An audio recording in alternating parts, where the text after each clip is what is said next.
Hare Krishna,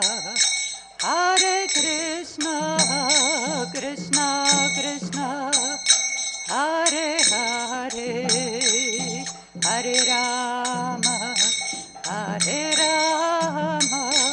Rama Rama, Hare Hare.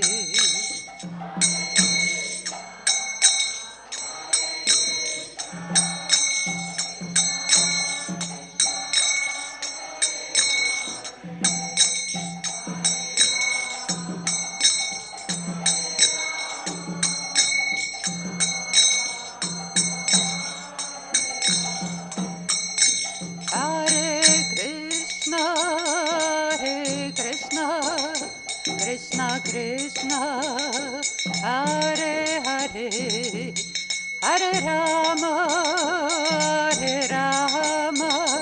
Rama Rama, Hare Hare.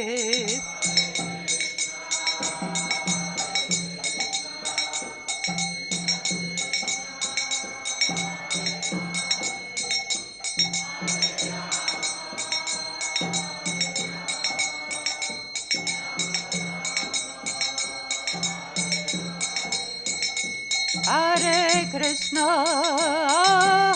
Krishna, Krishna Krishna, Hare Hare, Hare Rama,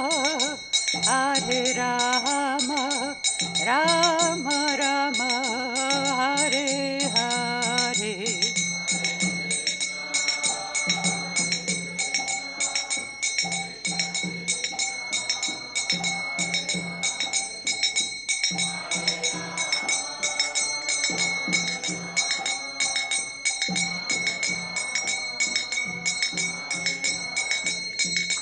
Jaya Radha Madhava, Radha Madhava, Jaya Radhe.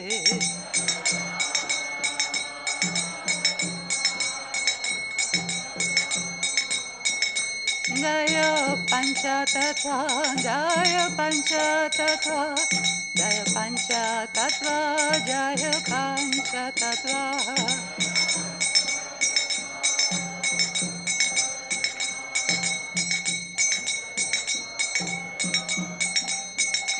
Jaya Nrisimhadev, Jaya Prahlada Maharaj.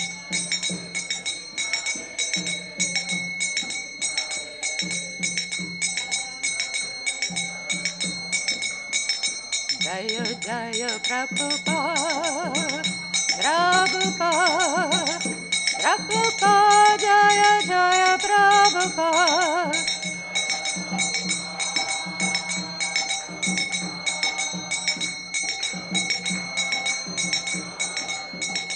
Jaya Guru Deva, Jaya Guru Deva, Guru Deva, Jaya Guru Deva.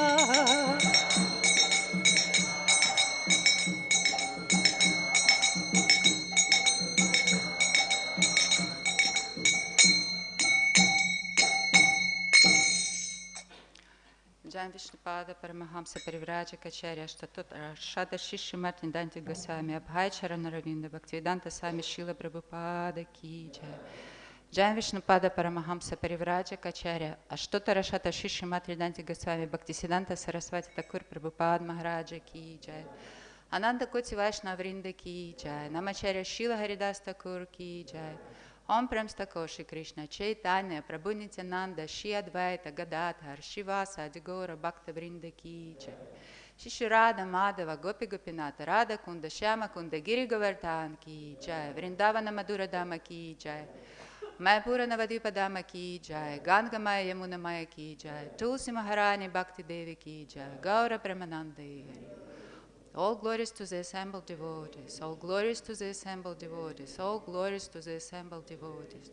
Jai Shri Shri Guru Gauranga, Jai Shri Shri Guru Gauranga, Jai Srila Prabhupada, Namo Jai Krishna Prasthaya, Jai Tak Swami Tinam.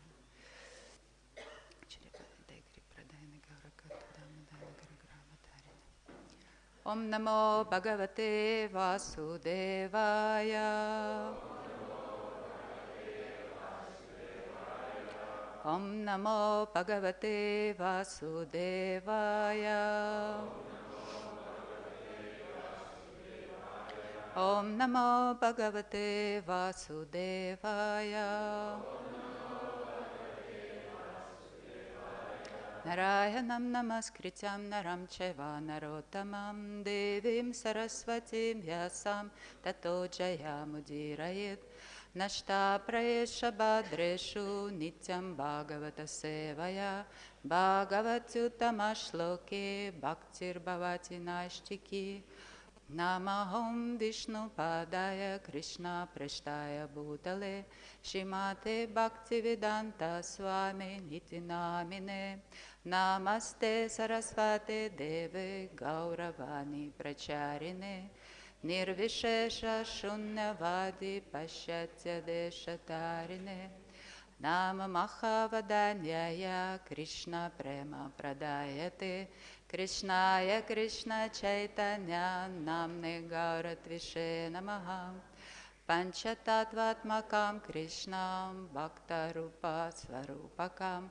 Bhaktavataram Bhaktakyam Namami Bhakta Shaktikam He Krishna Karuna Sindhu Dinabandhu Jagatpate Gopesha Gopika Kanta Radha Kanta Namostute Tapta Kanchana Gaurangi Radhe Vrindavaneshwari Vrishabhanu Sute Devi Pranamami Hari Priye Jai Shri Krishna Chaitanya Prabhu Nityananda Shri Advaita Gadadhara Shivasadi Gaura Bhakta Vrinda Hare Krishna Krishna Krishna Hare Hare Hare Rama, Rama Rama, Hare Hare. Hare Krishna.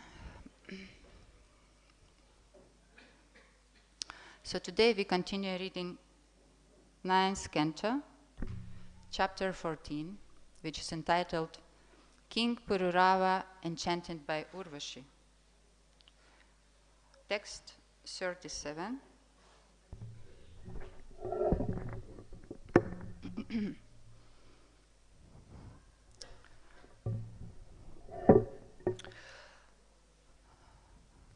Striyo akaruṇāḥ krūrā durmarṣāḥ priya-sāhasāḥ ghnanty alpa-arthe viśrabdhaṁ patim bhrātaram striyo akaruṇāḥ krūrā durmarṣāḥ priya-sāhasāḥ ghnanty alpa-arthe viśrabdhaṁ patim bhrātaram striyo akaruṇāḥ krūrā durmarṣāḥ priya-sāhasāḥ ghnanty alpa-arthe viśrabdhaṁ patim bhrātaram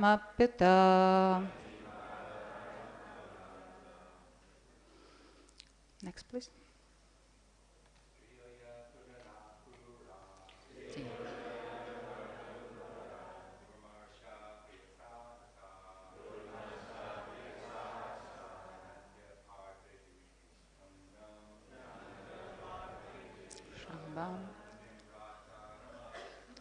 Patim bhrātaram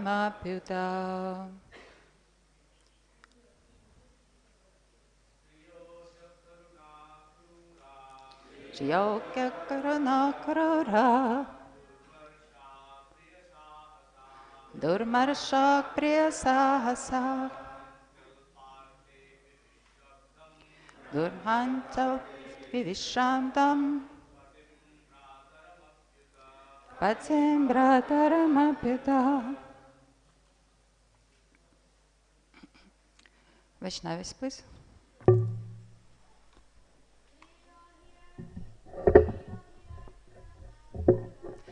striyo akaruṇāḥ krūrā,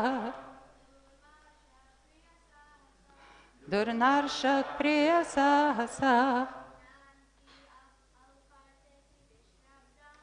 ghnanty alpa-arthe viśrabdhaṁ, patim bhrātaram striyo akaruṇāḥ krūrā, durmarṣāḥ priya-sāhasāḥ, ghnanty alpa-arthe viśrabdhaṁ, patim bhrātaram.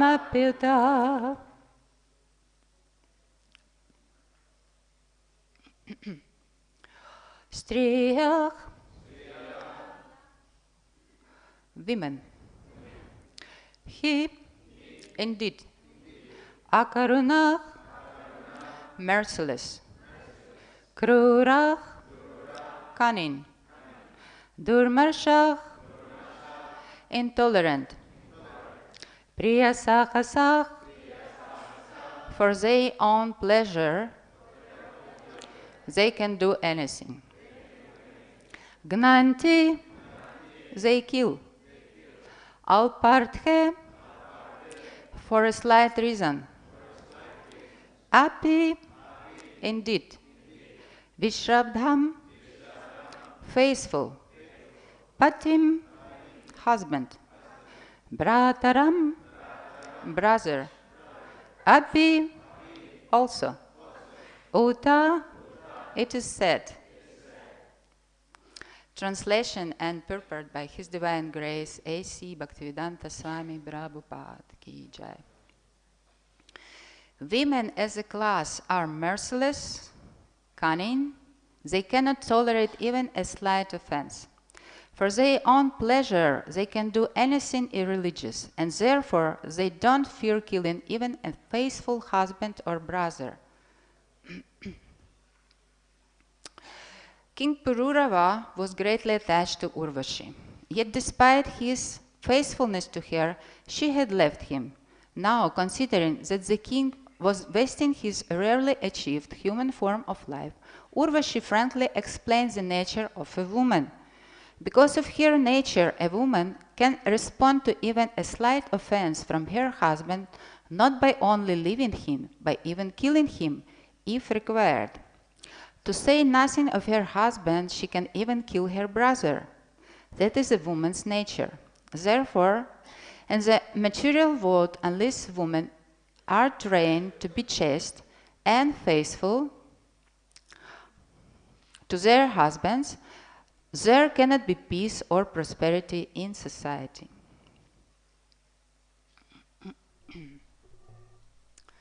Hare Krishna. Before we start, I'm asking you for blessings to say something for my own purification and to please the Lord and His devotees. So we continue to read this story of King Purūravā and Urvaśī, the celestial beauty. And now in 3 verses, she describes the nature of a materialistic woman. It's also interesting how she appeared on the earth. She appeared in Badrinath. And Badrinath, that's the abode of Narayana Rishi, Narayana himself. And she was created by Narayana.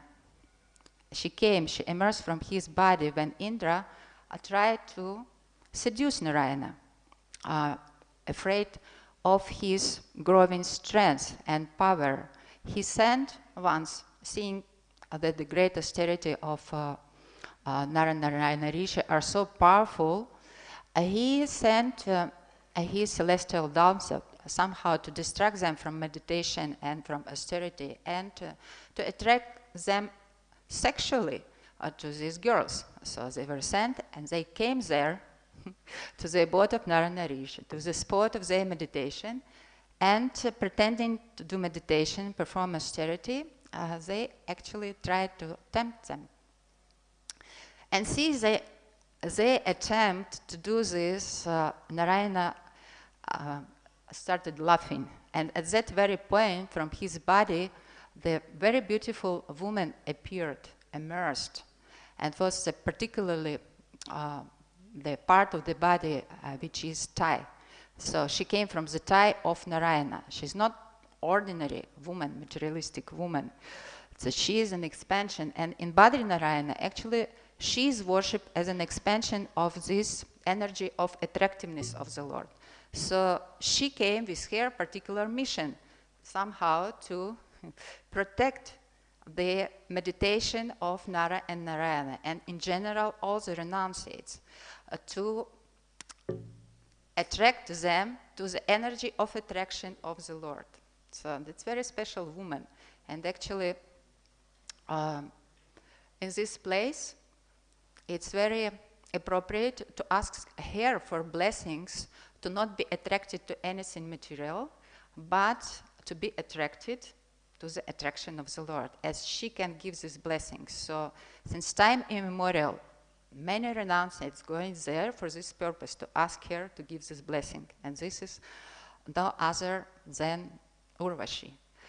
And then all the demigods who wanted somehow seduced, especially Indra, and to interrupt the meditation of Nara and Narayana, they were so amazed with this beauty, they were mesmerized and almost seduced. And then Narayana, seeing their situation, they told, "Oh, Indra, if you like this girl, you can take it to heaven." And Indra said, "Yes, I'm taking her." That's how Urvaśī came to heaven, and she became a star there. Actually, she is most beautiful. And in this story, we could understand that she is an expansion of Lakshmi Devi in her feature of energy of attraction of the Lord. So she's not normal, she's not ordinary woman. She is an expansion in this light of the energy of the Lord himself, internal energy. So Ur means chest, and behind the chest we have heart. So Ur in Sanskrit means heart, and Vaśī means enchanter. So Urvaśī means the one who controls the heart of the man, especially because that was her mission. And because Narayana cannot give anything which will distract from the relationship with him, which will somehow take the living entity astray from path of bhakti. So when he was given here as a gift to heaven, so he meant one thing, to purify heaven with her association. But anyway, because anyway, everyone there engaged in this kind of sexual and sensual affairs, so why not with the energy of the Lord, with the expansion of Narayana? Thus, by having here there, so all heaven actually being purified. That's one interesting feature about her personality. And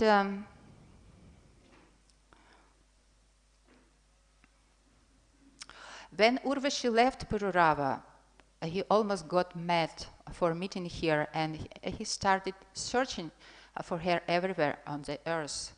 And he came to Kurukshetra and happened to see her there. Purūravā speaks, "O goddess, now that you have refused me, my beautiful body will fall down here, and because it's unsuitable for your pleasure, it will be eaten by foxes and vultures." Does he sound like a great king of the earth, whom even Narada Muni praised in the court of Indra? Actually, it's amazing how the glory of earthen king could reach even heaven, so much so that even Narada Muni praised him, like there in front of Indra, who is the highest being there. So we can see that he's showing some madness because of the pursuit of his lusty desires. This perturbation actually made him mad. And he is losing his intelligence, as it said there by acharyas. So his speech is a sign of this. And Krishna says in Bhagavad Gita that the lust is a destroyer of knowledge and renunciation. The knowledge and self-realization, jnana vijnana nashanam. And then he described how to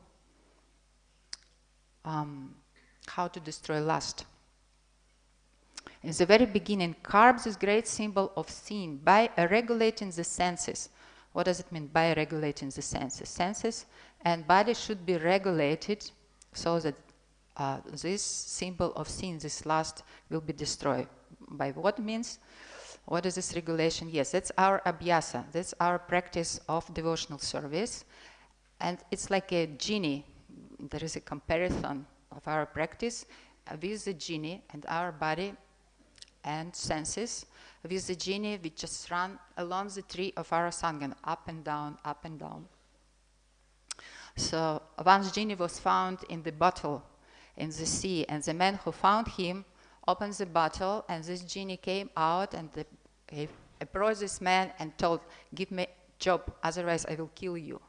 So, and this man had to tax his brain by engaging him in many different things. And finally, when his intelligence ran out of any ideas of this engagement, this genie approached him and said, "Now I'm killing you." And then Krishna from the heart gave him an idea, just tell him to run up and down along the tree.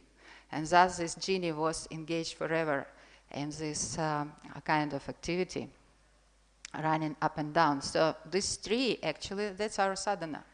And this genie is our body and senses, running up and down from morning to evening on the tree of our sadhana, being totally engaged in it, right? So we have totally scheduled day, and by this, Krishna advised us to carve this great symbol of sin. That means lust, by regulating the senses. And he told them, the mind control will come later. First senses and body, and then you will be able to even control your mind. Evam buddheh param buddhvam sastabhyatmanam atmanam jahishratram mahabaho kama rupa durasanam. And in a few verses, he suggests the following. Evam buddheh param buddhva, knowing yourself to be transcendental to the material mind, senses, and intelligence, sanstabhyatmanam atmanam. Just steady your mind with atmana, which is deliberate spiritual intelligence, and with this spiritual strength, Krishna equals here the deliberate spiritual intelligence with the spiritual strength. And with this strength, you will be able to conquer this insatiable enemy known as lust. That's Krishna's advice how to control the mind and how to break the intelligence. How to destroy the lust. And then Urvaśī replied him to these speeches of madman, which lost his intelligence. You are a man, a hero. Don't let the foxes of your senses to overcome you and eat you. In other words, you should not be controlled by your senses. So she took this phrase, now my body will be eaten by the foxes, to analogy. She forms the analogy here. Not those foxes are really foxes who look like foxes externally, but the foxes at your senses. Your senses are the foxes. And not just the senses are the foxes who are eating you, but also the sense object of these senses, also the foxes which are eating you. So all this pack of different foxes, like our senses, and the sense object eating what? Eating not the body, of course, eating the soul.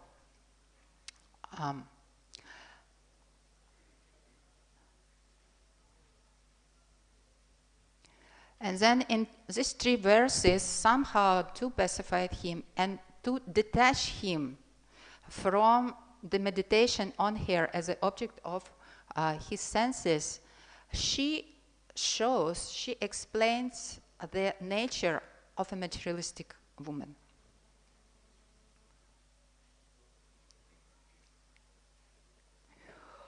The today verse, women as a class are merciless, cunning, cannot tolerate even slight offense. For their own pleasure, they can do anything irreligious, and therefore they don't fear killing even a faithful husband or brother. So how to understand this? Actually, all these qualities, that the standard qualities which are manifested by what? By which mode of nature? By passion. So the passion, this mode of nature, actually manifests all these qualities. And they are common for all humans, men and women alike. And we can see, if they are influenced by this lower mode of nature, we can trace all these qualities in the modern society, right? We witness this. Everything is there. And Srila Prabhupada nicely writes and explains in the 6th canto, 18th chapter, 42. Such natural instincts of a woman and a man are manifested only in the bodily concept of life. Means when they conditioned by the lower modes of nature, like passion and ignorance. When either a man or a woman is advanced in spiritual consciousness, the bodily conception of life practically vanishes, meaning all these wonderful qualities, they go in away in the course of our sadhana, in the course of our practice. That's a great boon of being a devotee. And then he says, Srila Prabhupada, he continues, we should see all women as spiritual units, aham brahmasmi, whose only duty is to satisfy Krishna. And then he says, very, very special and very important, he does a statement, then the influences of the different modes of material nature will not act. It's very important. This statement is very important. If we meditate, if we see the woman as a spiritual entity whose only duty is satisfy Krishna, then the influence of the different modes of nature will not act. On whom? How to understand it? And that's the principle of meditation. It's the same for everyone. If you meditate on something spiritual, then spiritual part of our personality growing. If we meditate on material things, then what? Then material part, then material side of our personality will grow, will increase. So Srila Prabhupada makes here this point. So we should meditate on her spiritually, that she is a servant of the Lord. Then neither we as a seer of this woman, neither this woman as being seen will manifest all these qualities. These qualities will be neutralized. The effect of mode of nature, the passion and ignorance, and the result of it, the last, will be neutralized by such vision, by such attempt to see her as a spiritual living entity. It's so deep, actually.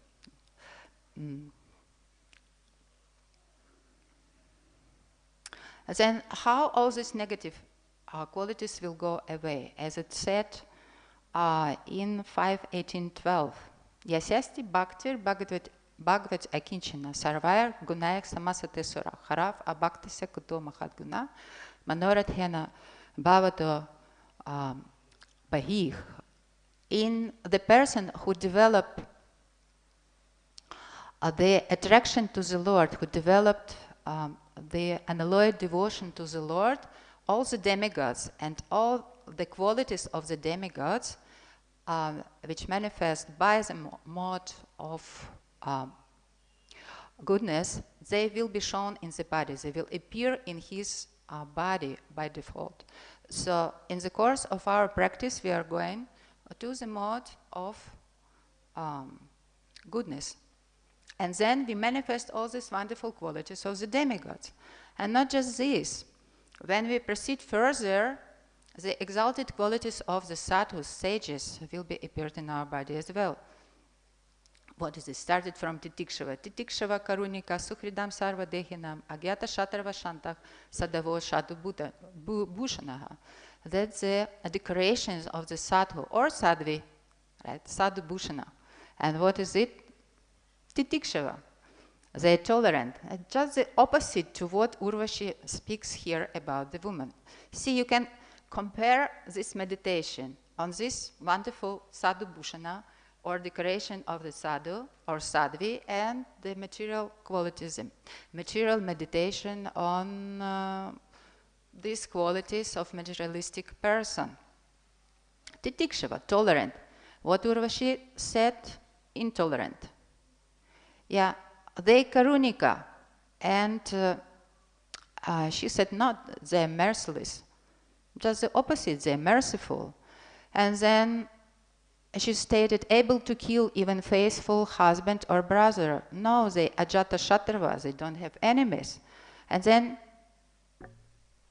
she is religious, but no, the Vaishnavis and Sadhvis, they are sadhavah, abiding by scripture. So how could be any irreligious activities there in them? And this is a prerogative of being the devotees. By our sadhana, by our unalloyed devotional service, we are developing all these qualities. And of course, then we proceed to the 26 qualities of the Vaishnava. They described by Krishnadas Kaviraj Goswami in Chaitanya Charitamrita.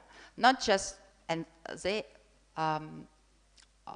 also include all this, whatever was said about the qualities of sadhu, plus the qualities shown in the relationship with Krishna. They are Krishnaika Sharanam. They are totally dependent on the Lord. They took total and full shelter at his lotus feet. That's the main qualification of the devotee, main quality of the devotee out of these 26. And because of this, they are not influenced by any modes of nature. Any illusory energies of the Lord, they cannot do anything to them. It's interesting that Urvaśī speaks to him, preaching to him to become detached from here as a sense object. But is it really effective, this kind of preaching? She's showing him, yes, you should be detached because nothing to be attached in this particular woman. But did she show him the real goal, the real object of attachment, to whom he should be attached? So it was not shown somehow or other. Therefore, this preaching was not successful. But see the qualification of Chintamani. We remember the story of Bilva Mangal Thakur and Chintamani, and she was so devoted. Actually, although she was a courtesan, but still she was a devotee, unfortunately taking this position, this occupation of a prostitute. But seeing this silly attempt of Bilva Mangala Thakur to be with her always, she told him very straightly, why do you waste your valuable life for these attempts to be with me? If you direct your energy to Krishna, you would have already achieved perfection and become happy. So therefore, he accepted her as his Shiksha Guru. Chintamani is my Shiksha Guru. That's what he told in the introduction to Krishna Karnamrita, his main poetry, his main literal work. And then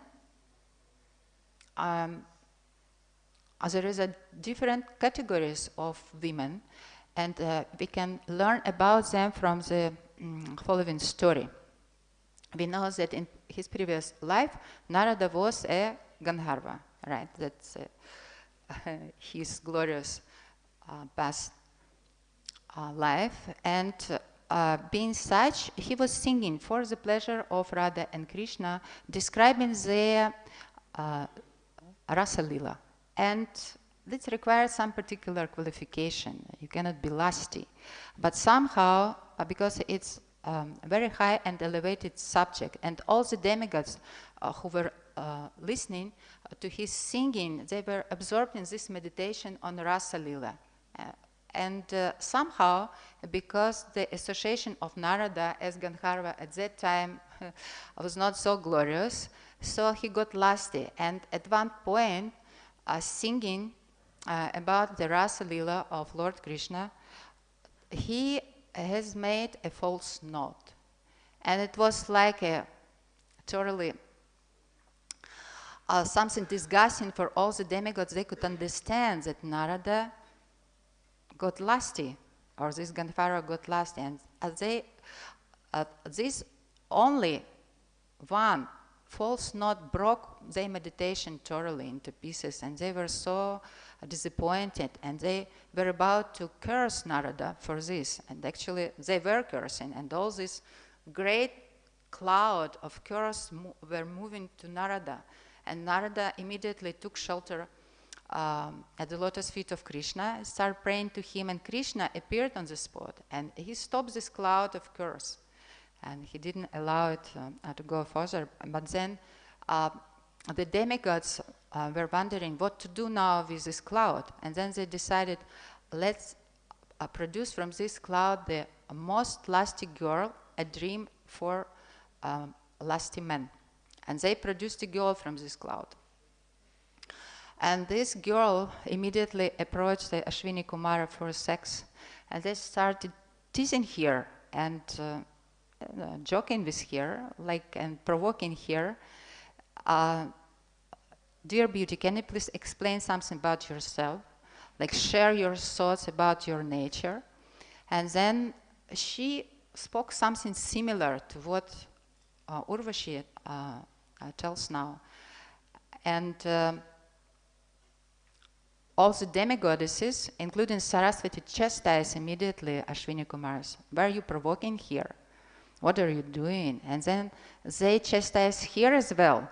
Why do you speak these things? There are different women. There is Pumshali, who goes from man to man, and there is a Sati, or a chaste woman, Dharma Patni, a religious woman, and there is a Vaishnavi who worships Vishnu, and she is a devotee of Vishnu. So what you say refers to Pumshali. Pumshali, it's an unchaste lady who goes from one man to another. So we can see there are different categories, as Saraswati show us here. So from here we understood there is a Pumshali, there is a Sati, there is a Vaishnavi, and also we can add to this from 5th canto, there is also Svairini and Kamini. All these are different categories of ladies impelled by different modes of nature, by ignorance, by passion, by goodness, and by devotion. So that's the categories. And Srila Prabhupada said something very beautiful about Sati, or chaste woman. That's in lecture in July 1973. If the woman is trained, a girl is trained from the very beginning that you should remain chaste. That is Dharma, and it's called Satita Dharma. Sati means chastity. So from here we could understand that to become Sati, or to be Sati, to be chaste, it's a matter of training. And also it can be the natural tendency of the lady because she is affected by the mode of goodness. So naturally this chastity will be there if she doesn't have bad association. That's also condition is applied. And then Srila Prabhupada continues. There are many stories of Sati, chaste women. For example, Nala Damayanti. So Damayanti's husband became so poverty-stricken. He was a king, but he became later on so poverty-stricken that he had no sufficient clothes even. The husband and wife was putting on the same clothes, half and half. Half for her, half for him. So still there was no divorce. You see, still the movement did not consider a divorce as an option, right? under this horrible condition from material point of view, like how to, even the clothes, they had to divide like half to her, half to him, just to not be fully naked. So still there was no divorce. She was also a king's daughter, but the husband has so fallen to so much poverty-stricken conditions. So why shall I live with him? That would be consideration of this lady of the Marriott, but no. So this is an example of extreme chastity in ladies. There are many others as well, and Srila Prabhupada again speaks in some other lectures, given other examples of satis or chaste ladies, like Satyavan and Savitri. Savitri was so chaste to Satyavan, then when he died and Yamaraja came to take him, by his chastity, the power of his chastity, he could stop him, he could prevent him from taking him. And Yamaraja was so pleased with her chastity that he revived him.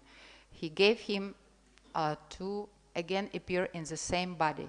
So that's the power of chastity. We can see this. And many other examples of this sati of women. And then Srila Prabhupada explains unchaste woman, or pumshali, who goes from one man to another. And he says in this regard also very interesting thing: mind is pumshali. Our mind is pumshali. Our mind is like that. Pumshali, unchaste wife. Therefore, all these characteristics are the characteristic of unchaste, uncontrolled, dirty mind, which is influenced by passion and ignorance. That's what Urvaśī spoke about, these divine qualities. And then Srila Prabhupada speaks on Vaishnavis in Chaitanya Charitamrita. But these women are Vaishnavis, and you will be purified by associating with them, because they're transcendental. And if we associate with transcendental personalities who concentrate only on the Lord, then it will be very purifying. And also one excerpt from the letter of Srila Prabhupada, actually lecture in 75 in Chicago. There are three kinds of materialistic women. Svairini. Svairini means independent. Pumshali means unchaste. And Kamini means lusty. In these ways, there are divisions. Actually, we know from the 5th canto that all of them appeared from the yawning of one demon. His name was Bala on Atala, that subterranean heaven, subterranean Svarga, and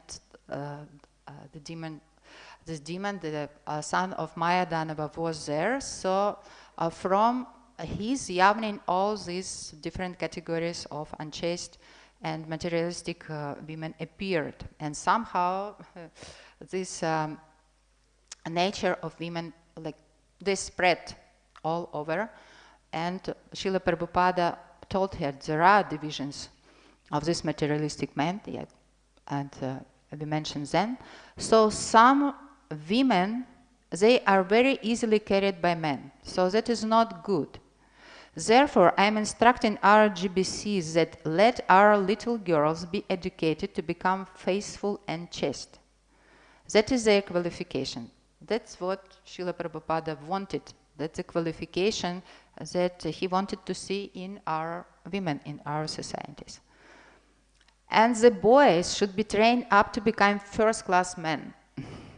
Shama, Dhamma, and Titiksha. Shama means what? Shama means control of the mind. Dhamma means control of the senses. And Titiksha, the tolerant. Like that. And literally Sanskrit and English, that will make them perfect. If the husband is first class or spiritual, concentrated in his sadhana on Krishna, and wife is chaste and faithful, dharmic, then the home is heaven. That is the formula.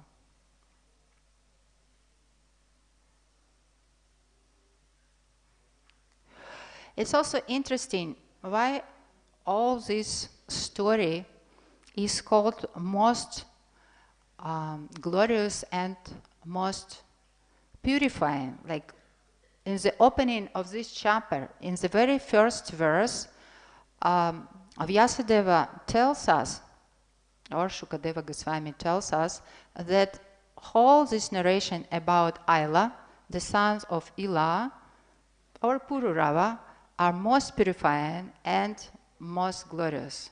How is that? How to understand? This is appeared to be like mundane love story, right? When where all the lust of the man like exposed, and then the relationship, like how it could be glorious and how they can be purifying. It's very interesting how in all these stories, see how the whole Bhagavatam, how it compiled by Srila Vyasadeva. Ninth canto, that's called liberation, meaning all the stories, in all the stories, the participants and also the readers of these stories, somehow they get into the stage of liberation, or supposed to get, right?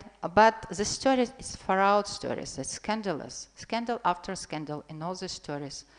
Somehow we have to see how everything in this story is connected to Krishna, and this is the expertise of the reader. And also the ninth canto represents the neck of the Lord, and its most narrow part in the body, right? The neck. And this narrowness of this part of the body actually also represents the difficulty of understanding how all these stories connected with the Lord. Somehow, how to see in all these stories, although so many like unpleasant things are there, how to see in them bhakti. Otherwise, without at least one drop of bhakti, the person cannot get liberation, neither can achieve any result in the relationship with the Lord. So bhakti should be there, and it's there, but how to see it, like how bhakti manifests in this, say, story, which is, from mundane point of view, that's just love affairs, although it's very intense, love affairs between men and women in this world. And this is the expertise of Srila Prabhupada and Srila Vyasadeva. Why? Out of all this glorious life of Purūravā, who was a greatly renowned king, even Narada Muni was praising him in the court of Indra. Why, out of all this glory, he took this one and put in Bhagavatam, which is not so glorious? Why so? Like, that's expertise. And in ninth canto, we're supposed to come out of our dvandva. Dvandva, that duality of perception of what is good, what is bad. That's actually just the coloring of our intelligence give us understanding, is it good or is it bad? But in reality, it's not like this. So to come out of dvandva, that's the purpose of liberation. The liberation means to come out of this dvandva. Otherwise, we will never understand 10th canto. Because 10th canto, we proceed now to the 10th canto, and this is loving smile of the Lord, so beautiful, the face of the Lord. So how to understand all the activities of the Lord then, if we cannot understand even how everything in the 9th canto connected to the Lord. So how this particular story connected us with the Lord. Actually, this greatest lasting desire of Purūravā make him a father of the ceremony of fire sacrifice or fire yagya. In the last 2 verses of this chapter, actually it's revealed to us that his meditation, that lasting meditation on the union with Urvaśī, somehow revealed in the result of this meditation was a revelation in the heart of whole ceremony of yagya or fire sacrifice. And actually it was the yagyas or kalpa sankhya. We know that there is a period before the shift of the yugas. So the shift of yugas from sati or satya to treta came actually during his meditation. It was exactly the time of his meditation on reunion with Urvaśī, the sexual meditation.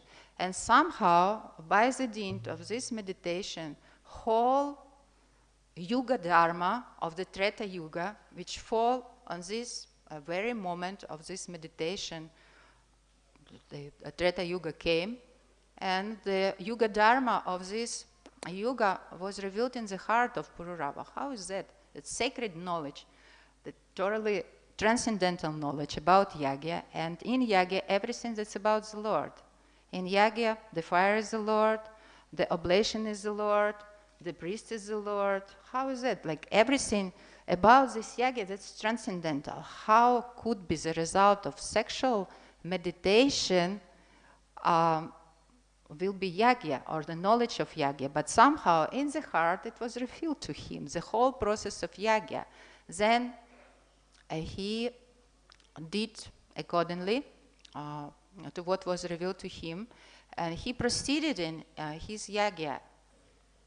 He was the first person who performed yagya, and somehow he was successful. Why? Because by this yagya, although the purpose of yagya actually just to satisfy the Yageshvara, the Lord in the heart, but he did this yagya for the satisfaction of his desire to get there, to be promoted to Svarga. So, but because he was following this process which was revealed in the heart, he was successful. He could satisfy the Yageshvara, and if Yageshvara, or the Lord of Yagya, Yagya Purusha, is satisfied, then the desire is fulfilled. There are two results of yagya. First is the short term and long term. Short term, that the desire is fulfilled, and long term, that you get purified of this desire. That's the result of yagya. So yagya gives us two boons: satisfy the desire and also purify from this very desire. So he got everything, and he is not here. So this continuation of the story is not here. Okay, he satisfies the Lord with this first yagya in this millennium, in the Treta Yuga, and because of this he was promoted to heaven for reunion with Urvaśī. So he got his desire fulfilled. But then in the 12th canto, and it's not here, he regrets of whole his life. He laments again everything, but what did I get in reality? Only Maya, illusion. And I was a fool in my attachment. I got most beautiful and fragrant lady, endowed with the beauty of Lakshmi herself, as my companion on the earth and at the heaven for 100,000 years. But I lost my real eternal happiness of Lord's service. That's the words of Purūravā. Like in regard of all this story of his relationship with Urvaśī, who was no other than even the expansion of Lakshmi, as it said here, but still he didn't get to the goal of life, right? Therefore, he considered whole his life wasted.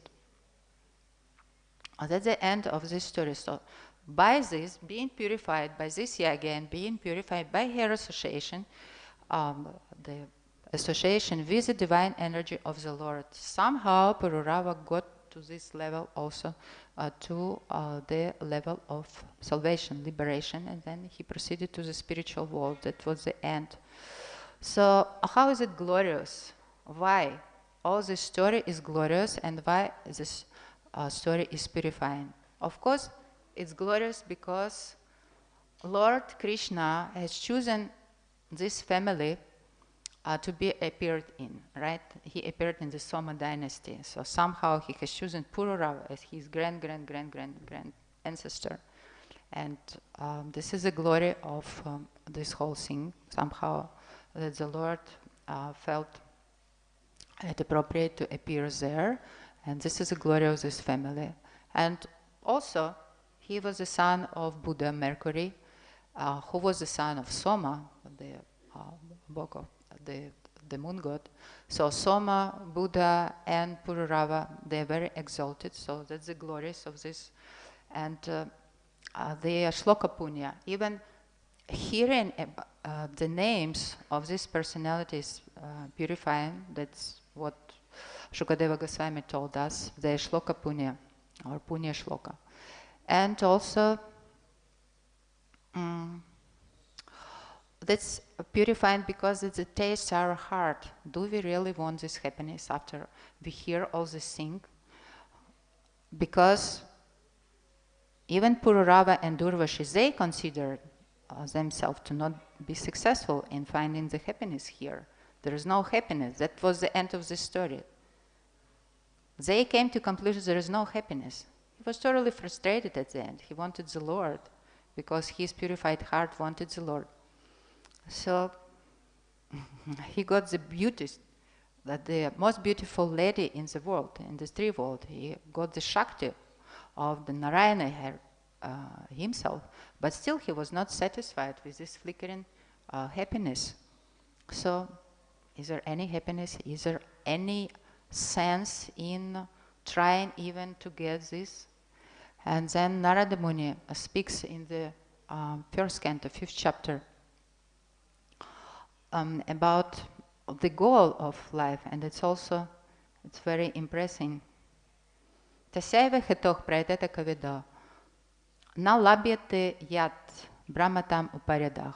Tasaiva hetoh prayateta kavida. All these kavidas, or philosophically inclined and intelligent person, they should strive prayateta for what is not achievable here, na labhyate. It's not here, but they should strive, which is not achieved even by bhrātaram, even by wandering from the highest planetary system down to the lowest. Upar-yadach. It's not here, but they should strive. Then how is it? That means that the goal of life should be set behind. Should be set beyond this material world. That's the verdict of Narada Muni. And this goal is in the relationship of the Lord. Otherwise, what we search here is not attainable. That's a statement. Somehow I want to end here. If you have any questions or comment.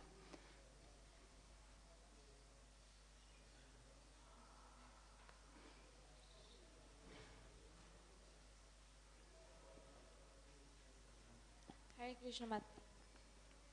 Hello? Hare Krishna, thank you for the class. Sorry. Of course, all the messages we will love to develop chastity. But how can we develop that kind of qualities? That's what Srila Prabhupada mentioned. We should be trained, we should get spiritual education and should get training in our bhakti. So we have very nice system here how to go like gradually elevating ourselves in our consciousness by being trained to be chaste through spiritual knowledge, through spiritual education. We have first the basics, that's bhakti program, the basic things are how to associate with different categories of the devotees, how to do our sadhana, what the values there in bhakti, and how to use them, how to be faithful to them, how to develop faith, and then we go into Bhakti Shastri, and then studying our different literatures, and then Bhakti Vaibhava. So that's strengthening our intelligence.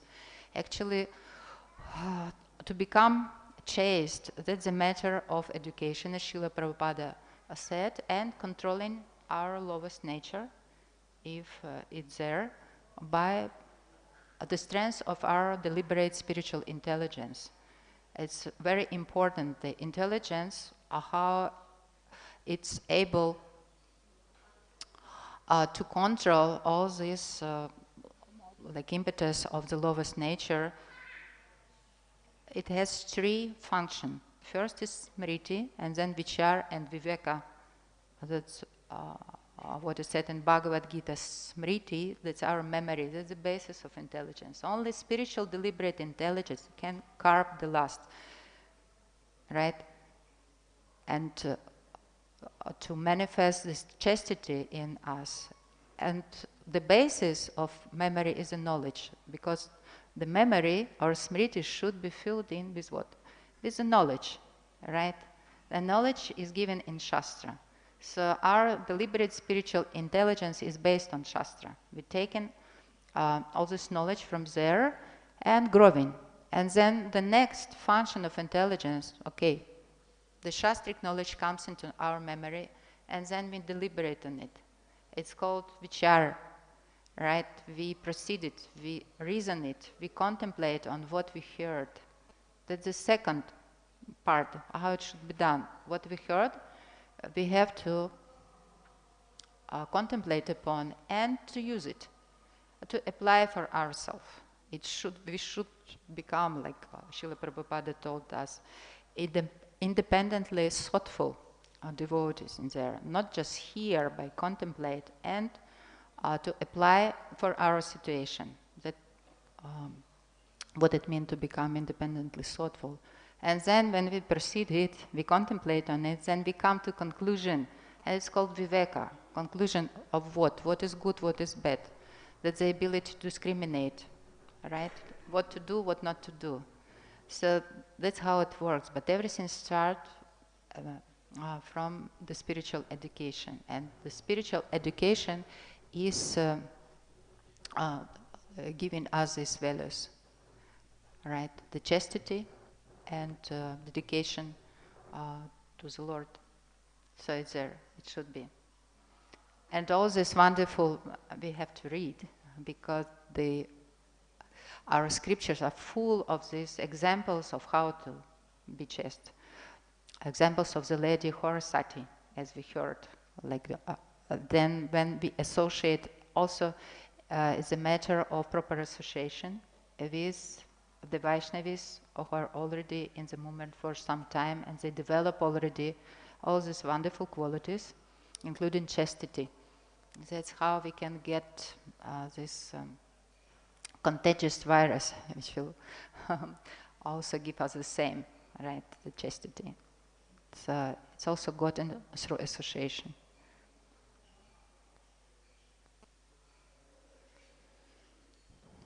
Anything else?